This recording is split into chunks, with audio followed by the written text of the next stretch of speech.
안녕하세요. 말씀을 품고 말씀을 살아내는 바이블 1189 251번째 날, 오늘은 사무엘상 5장입니다. 어제 4장에서는 하나님의 언약궤를 앞세운 싸움에서 허망하게 패배하는 장면을 통해 진짜 영광이 무엇인지 다시 한번 그 의미를 되새겼는데요.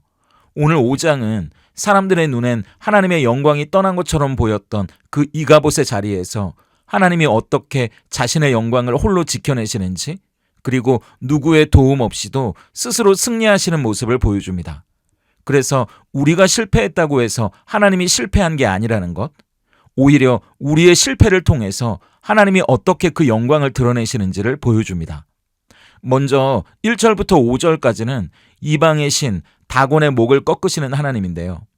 블레셋 사람들은 승리에 도취해서 이스라엘에게 빼앗은 하나님의 언약궤를 자기들의 신인 다곤 신전에 전리품처럼 갖다 놓습니다. 2절을 보세요. 블레셋 사람들이 하나님의 궤를 가지고 다곤의 신전에 들어가서 다곤 곁에 두었더니, 블레셋은 왜 이런 일을 한 걸까요?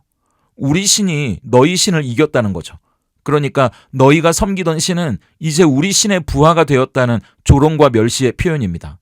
아마 그날 밤 블레셋 사람들은 축제를 벌이면서 승리를 만끽했을 거예요. 하지만 다음날 아침 충격적인 일이 벌어지는데 3절을 보세요. 아스돗 사람들이 이튿날 일찍이 일어나 본즉 다곤이 여호와의 궤 앞에서 엎드려져 그 얼굴이 땅에 닿았는지라. 그들이 다곤을 일으켜 다시 그 자리에 세웠더니, 누가 넘어뜨린 것도 아닐 텐데 다곤 신상이 언약궤 앞에 꼬꾸라져서 언약궤에게 머리를 조아리고 절하는 모양새가 된 겁니다. 사람들은 꺼림칙하긴 해도 이게 우연이라고 생각하면서 다시 우상을 바로 세워놓는데요. 생각해보세요. 자기들이 신이라고 여겼던 그 우상은 사실 스스로 일어나지도 못해서 사람들이 세워줘야 되는 겁니다. 이게 얼마나 우스꽝스러운 모습입니까? 그런데 그 다음날 아침 또 어떤 일이 일어났는지 4절을 보세요. 그 이튿날 아침에 그들이 일찍이 일어나 본즉 다곤이 여호와의 궤 앞에서 또다시 엎드러져 얼굴이 땅에 닿았고 그 머리와 두 손목은 끊어져 문지방에 있고 다곤의 몸뚱이만 남았더라. 전날처럼 앞으로 고꾸라져 있었던 건 물론이고 머리와 두 손목이 끊어져서 나뒹굴고 몸뚱이만 남아있는 겁니다. 이건 우연이 아니죠. 그렇다면 뭘 뜻하는 걸까요? 머리는 지혜를 뜻하고 손은 능력을 상징하니까 하나님 앞에서 우상은 어떤 지혜도 힘도 쓸 수 없는 껍데기에 불과하다는 걸 보여주는 겁니다. 이스라엘 백성들은 하나님의 언약궤를 지키지 못하고 이방 민족에게 뺏겼지만 하나님은 스스로 하나님의 영광을 지키고 계셨다는 거예요. 하나님은 저와 여러분의 도움 없이도 스스로 영광스러운 분입니다. 이 세상에 하나님의 영광을 대적할 건 아무것도 없으니까요. 그러니까 어제 4장에서 본 이스라엘의 장로들이나 제사장 엘리, 그 아들 홈리와 비느하스가 얼마나 하나님 보시기에 가당치 않았겠습니까? 말로는 하나님의 영광을 이야기하지만 정작 그들은 하나님의 영광 쪽에 서는 게 아니라 자기에게 이익이 되는 자리에 서잖아요. 그러니까 우리가 하나님을 지켜드리는 게 아니고요. 하나님이 우리를 지켜주시는 겁니다. 그래서 하나님의 영광이 머무는 자리에 우리가 서 있는 게 중요한 거예요. 하나님은 우리가 지켜드려야 할 연약한 우상이 아니라 우리가 넘어지고 무너진 그 자리에서도 그 누구의 도움 없이 홀로 일하시는 분이고요. 그 영광을 나타내시는 전능하신 왕이기 때문입니다. 이어지는 6절부터 12절까지는 블레셋에 임하는 하나님의 준엄한 심판인데요. 다곤 신상이 무너지는 건 시작이었습니다. 하나님은 이제 호롤단신, 적진에 뛰어들어서 종횡무진 그 적진을 몰살시키는 용맹한 장수처럼 블레셋의 심장부에서 블레셋을 심판하기 시작하십니다. 6절을 보세요. 여호와의 손이 아스돗 사람에게 엄중히 더하사 독한 종기의 재앙으로 아스돗과 그 지역을 쳐서 망하게 하니, 여기서 엄중이라는 단어가 히브리어로 카바드, 우리가 이미 살펴봤던 무겁다는 단어입니다. 그리고 이 카바드가 또 무슨 뜻이 있다고 했죠? 영광이라는 뜻도 있다고 했잖아요. 그러니까 이 하나님의 영광은 블레셋 사람들이 감당하기에는 너무나 무거웠다는 뜻입니다. 그리고 블레셋에게 임했던 하나님의 심판의 무게는 견딜 수 없이 무겁게 임했다는 뜻이기도 하죠. 그러니까 이 아스돗 사람들이 비명을 지르면서 모든 게 다 저 언약궤 때문이라고, 그러니까 저 언약궤를 다른 곳으로 가드로 옮기자고 이야기하는 거예요. 그런데 언약궤를 가드로 옮기니까 거기서도 난리가 나는 겁니다. 9절을 보세요. 그것을 옮겨간 후에 여호와의 손이 심히 큰 환난을 그 성읍에 더하사 성읍 사람들의 작은 자와 큰 자를 다 쳐서 독한 종기가 나게 하신지라. 이쯤 되면 그런 질문이 들지 않으세요?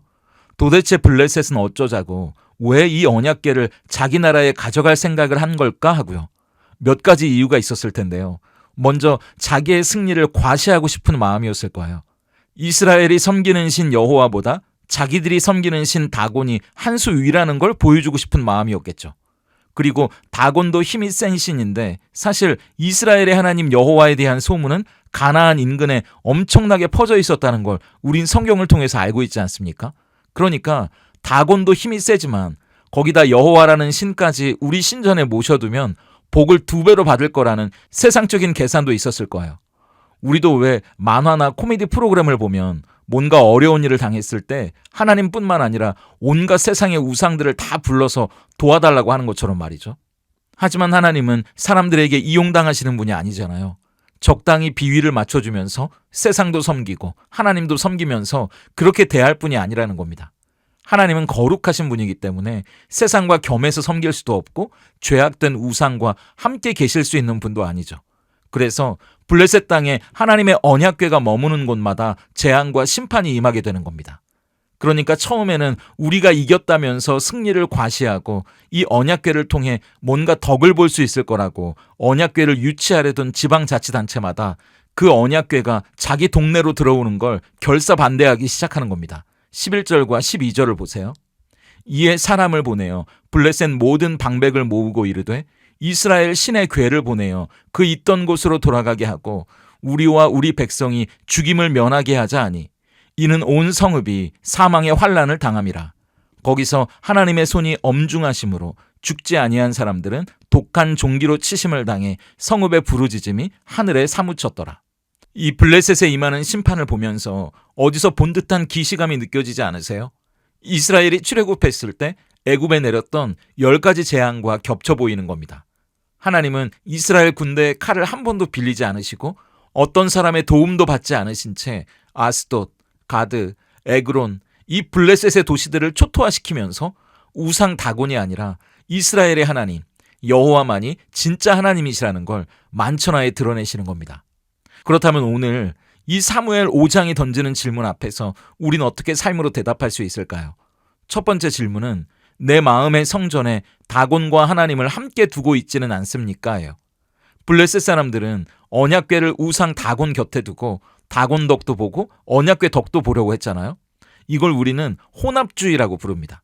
세상도 섬기고 하나님도 섬기는 거예요. 일종의 보험처럼 두루두루 다 믿고 발을 걸쳐놓는 거죠. 그렇다면 우리도 주일에는 교회에서 하나님을 섬기지만 평일에는 세상의 가치관과 방법으로 살아가고 있지는 않은지 한번 돌아보는 겁니다.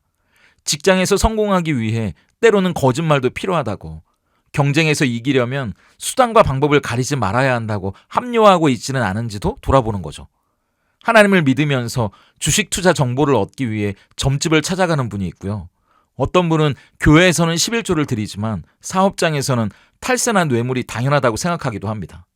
어떤 학생은 예배는 드리지만 시험 기간에는 부정행위를 하기도 하죠.